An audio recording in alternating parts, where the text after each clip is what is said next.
You are the on-call anesthetist. Everything's going fine. Epidural's humming, oxytocin's dripping, and you're enjoying your coffee when suddenly code blue. A 32-year-old woman in the second stage of labor just went from pushing to pulseless. She's not breathing. She's cyanotic. Midwife's yelling. Fetal heart rate was fine until it wasn't. No bleeding, no trauma. And the epidural, still in place. Ladies and gentlemen, this is either a clinical nightmare or your final exam. Think fast.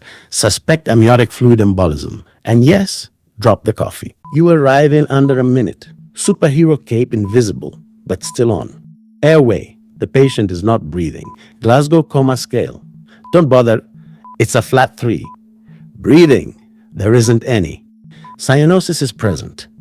Circulation, no carotid pulse. Monitor shows pulseless electrical activity. Translation? Cardiac arrest without the courtesy of a rhythm you can shock. Disability? Pupils fixed and dilated. Definitely not Snapchat filters. Exposure, no rash, no bleeding, no surprises, except the obvious one. Time to move. This is your runway show and the lights are on. Step 1, yell for help, professionally of course. Step 2, hit the obstetric collapse button. No, it's not just a decoration. Step 3, summon everyone with more gray hair and experience than you. Senior obstetrician, anesthetic consultant, intensive care team, hematologist, and yes, call neonatology. Baby might still need a welcome party. And if you're lucky enough to have a spare human, assign a scribe.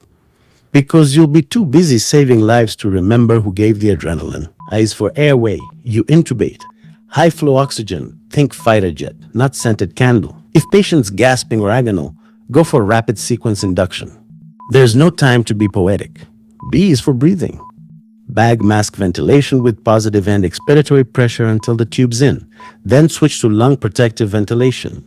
That means tidal volumes that don't blow the lungs out like party balloons. Because suffocating while resuscitating, that's just rude. Chest compression, quality ones. Think you're doing CPR, not churning butter. Defibrillator on. Confirm pulse, less electrical activity. Spoiler alert, it's not shockable. 2 large bore intravenous cannulas. No butterfly needles. This is not the time for arts and crafts. Draw every blood test you can think of. Full blood count, arterial blood gas and lactate, coagulation studies including prothrombin time, activated partial thromboplastin time, fibrinogen, and D-dimer. Also send blood for cross-match, 6 units of packed red blood cells minimum. Don't forget liver and kidney function tests. Start balanced crystalloid fluid. And adrenaline. Yes, 1 milligram every 3 to 5 minutes. Because sometimes a little push goes a long way. Time to tilt. Left uterine displacement is the obstetric version of move, the elephant off the vena cava. Why? Because a gravid uterus pressing on the major veins reduces preload, cardiac output, and your chance of successful resuscitation. So shift that bump with both hands, like you're trying to save 2 lives, which, by the way, you are.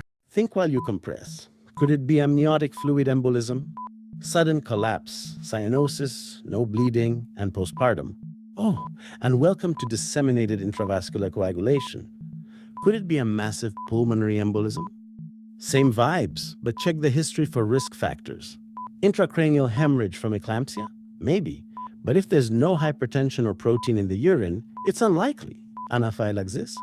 Only if someone snuck peanuts into the labor room, plus there's no rash. Local anesthetic toxicity? Nah. No recent top-up, and the epidural was behaving. Bottom line, keep your differential broad, but don't stop compressing to philosophize. Congratulations. You've achieved return of spontaneous circulation. The heart is beating, but this is no time for a victory dance. Now begins the second half of the battle, damage control and organ rescue. First, transfer the patient to the intensive care unit. She needs advanced hemodynamic support, and no, recovery bay is not a suitable substitute. Next, start vasopressors and inotropic agents. Your goal is to maintain adequate perfusion. Translation: keep the brain alive without blowing out the kidneys. If laboratory investigations confirm coagulopathy, do not wait for more bleeding. Initiate the massive transfusion protocol. This is not the time for modesty in volume replacement. Got lungs that look like a sponge soaked in inflammation? Welcome to acute respiratory distress syndrome. Initiate lung protective ventilation, low tidal volumes, proper positive and expiratory pressure, and absolutely no barotrauma allowed. Lastly, and no less important, begin the neurological protection protocol if the duration of circulatory arrest was prolonged. That means targeted temperature management, sedation, and tight control of carbon dioxide and glucose. Brain cells are moody, they demand precision. The heart may be back online, but your job is to prevent a second crash from the inside out. Thank you for attending. My name is Dr. Haytham Mekawi, consultant in anesthesia and intensive care and head of the ICU department at Dream Maternity Hospital. If you found this case presentation helpful, please consider hitting the like button and subscribing for more clinical content.